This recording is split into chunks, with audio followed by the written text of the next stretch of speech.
Grace and well, my friends, I hope this finds you well. So today I thought we could gather and talk about All Saints' Day. Now, on All Saints' Day, we remember and we honour those who have gone before us, the saints who we've heard about, who there are churches named after generally, but also, if you see the church as one giant family, if you see the faith as the family that Christ intended, they're actually our ancestors of the faith, the saints who've shaped our spiritual journeys. You see, each of us will have had saints that we've encountered on the road. Each and every one of us is a pilgrim. We're travelling through the journey of faith, whether you've been in the game for 50 odd years, whether you've been walking the space for 5 minutes, it doesn't matter. We will have encountered a saint who has helped to shape us. And so I was trying to pin down what actually makes a saint for this video. And one of my first thoughts, being the weird geek type person that I am, is that the saints are almost like the superheroes of the faith.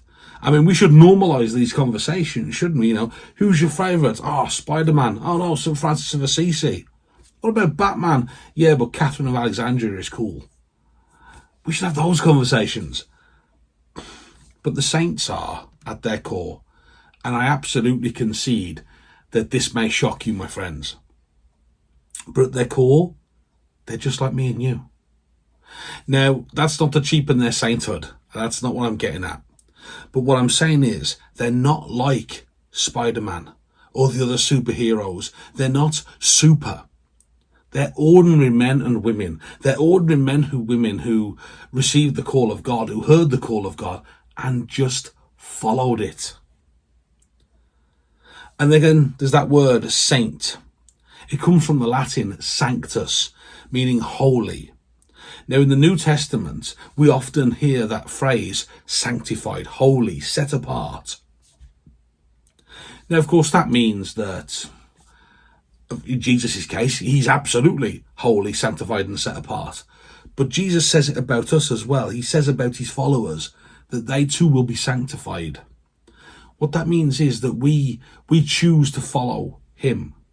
And in following him, we become almost countercultural. I've said before, there's a world out there that say to us, survival of the fittest, last man standing, your opponent's still breathing, you haven't done it right. Jesus lived counterculturally. The gospel message is to love one another. The gospel message is to help each other in fellowship, to help each other walk in faith. Countercultural. So to be sanctus, to be holy, to be set apart and sanctified, it's to walk a different path. And so what if I told you though, my friends, that some saints were not actually particularly holy people? What if I told you that some saints, before they heard God call them, before they accepted that call of God, they were actually pretty naughty, some of them? There's a couple of examples for you. Saint Augustine, a saint who eventually became a doctor of the church, a saint who was responsible for so much of what we say and do now, a saint who's written a prayer book that I use quite often. What if I told you Saint Augustine was actually a bit of a tearaway when he was younger?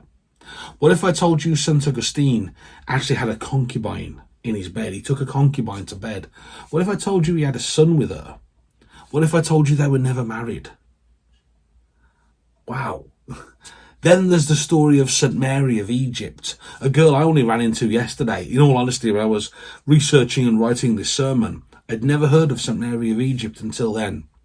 St. Mary was a girl who ran away from home aged 12. She became a seductress in Alexandria, Egypt. I'll leave that up to your imagination as to what a seductress actually does.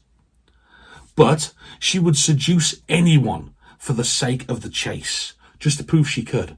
She didn't care if they were holy men. She didn't care if they were married. She didn't care if they were young men who hadn't yet known the touch of a woman. She didn't care. She would seduce anybody just to prove she could. And then one day, she meets a group of pilgrims who are travelling to a Christian holy site, and she finds herself with them on this journey. And yes, she absolutely seduces most of the party. And then when she gets there, when she gets to the holy site, she gets this overwhelming sense that she needs to repent. And so she does. She comes back to Christ. She repents. She gives all of this up, and she actually takes herself away, and she lives alone, and she fought her past every single day. But what I actually didn't know was that St. Mary of Egypt would also give advice to other seductresses that didn't want to be in the life anymore. She would try to help them escape. And then there is one of the most famous saints, St. Paul. Now, St. Paul began life as Saul of Tarsus. Saul of Tarsus persecuted Christians. He was said to have helped orchestrate the stoning of St. Stephen, who was the first ever Christian martyr. Saul of Tarsus was relentless in his pursuit of Christians. I've said it before. I've likened Saul of Tarsus to the damn Terminator, and I hold true to that, because Saul of Tarsus couldn't be bargained with. He couldn't be reasoned with. He didn't feel pity or remorse or fear. And he absolutely did not stop ever until he had those Christians he was hunting, either in chains on their way back to Rome, in chains on their way back to the high priest Caiaphas for execution, or until they were dead. Saul did not stop. Saul was one of the greatest threats to the Christian church at the time. He really was. And then Jesus himself sorts out Saul of Tarsus. The road to Damascus, of course, we all know the story. He's riding towards Damascus, and Jesus steps out and gives Saul of Tarsus the slap that he so richly deserves at that point. He renders Saul blind. Then, after being nursed by St. Ananias, Saul would regain his sight, but only as St. Paul the Apostle. And then he used that same drive, that same determination to actually save God's people, to save the chosen, to help educate and to help spread the faith. But we know St. Paul planted churches wherever he went, and then he would coach these churches. He would try to get these churches to move forward in faith, some of which are still going now.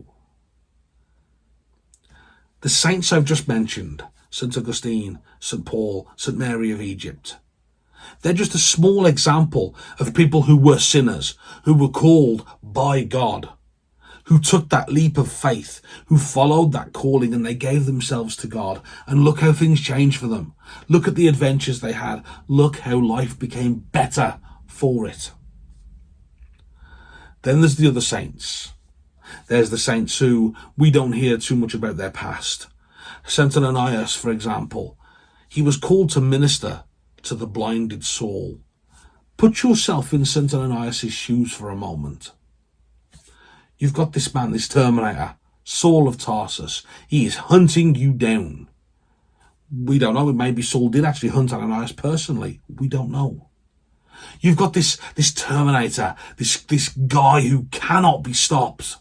And he's hunting you and your friends, maybe even taking a few of your friends. We don't know. We don't know St. Ananias' past. And then all of a sudden you're St. Ananias and you're on the run. And all of a sudden God speaks to you. He reaches out to you.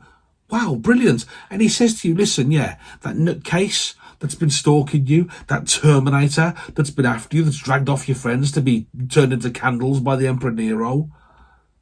I want you to go look after him. I want you to go over there and take care of him for me. Nurse him. Don't mistreat him. Help him heal. Look after him. St. Ananias, and I defy any of us to not react the exact same way. St. Ananias basically sits there, listens to God and goes, are you for real? He's absolutely right. We all do it. Any single one of us would sit there and go, you have to laugh. This is God. This is the creator of the universe and everything in it. And St. Ananias stops him and goes, what? Him? Are you for real? Wow. But then imagine how it must have been for them in that loft for those 3 days. St. Ananias goes, he does what he's told.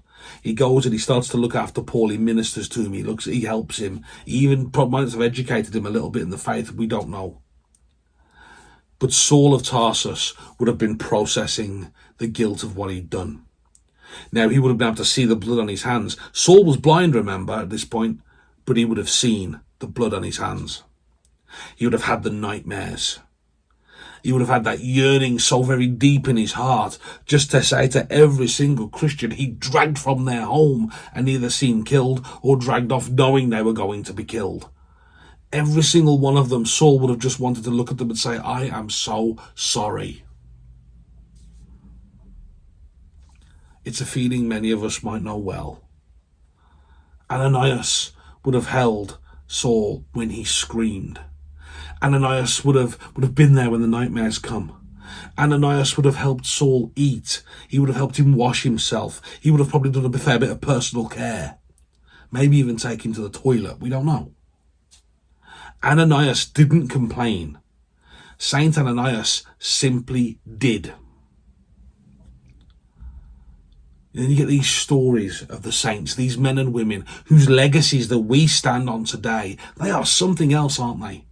They teach us, their stories, they teach us, they thrill us, they make us feel the emotions. But what if I told you something else? I'm telling you a lot of things today, aren't I? But what if I told you something else? What if I told you that the saints, they're not just a thing of the biblical world? What if I told you that there are modern day saints? Look at Sir Nicholas Winton, who saved 669 children from the Nazis back in the Second World War. Or there's the story of Anthony Borges, a 15-year-old boy who held a class door shut during the shooting at Marjorie Stoneman Douglas High School in 2018. Anthony held that door shut and protected his classmates. He was shot 5 times and he lost a lung to protect his classmates. Or there's Maximilian Kolbe, the Franciscan friar who took a stranger's place in the gas chamber in Auschwitz, just because. And then there's the unsung saints.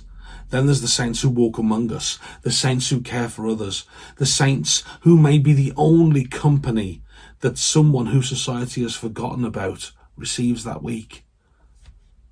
Those who shepherd the young, those who when you've got someone who need to know that they are loved, someone who's given up on themselves, those who shepherd young offenders, they sit there and they say to them, they take the hands of the broken, the lost and the beaten, and they say, I see you, I love you, you matter, I believe in you, I have done that job. You've no idea how those little words can change everything. I believe in you. It changes so much for these young men and women. Then you've got the single parents who work 2 jobs and are still able to be there for their little ones. You've got the people who shield others from abuse with their own suffering. Those who take the beating so other people don't have to. Those people who walk this earth and act in love. You see, my brothers and sisters, it's so easy to see the saints as being an abstract concept, to see sainthood being something far away, to see them as an abstract bunch of people. It is not true. It's not true. A saint is simply someone who puts the gospel first in all that they do. A saint is someone who acts in love. A saint who sees the person in front of them as Christ sees them. A saint is someone who remembers the greatest commandments. Love one another as I have loved you. My friends, let's answer that call to sainthood. Sainthood is ours if we're strong enough. And of course, we may never be canonized. That's a big posh word for made a saint. We may never be canonized. But then do we have to be? Do we need a funny little title in order to go out there and do the right thing? I don't need to be called Father. I really don't.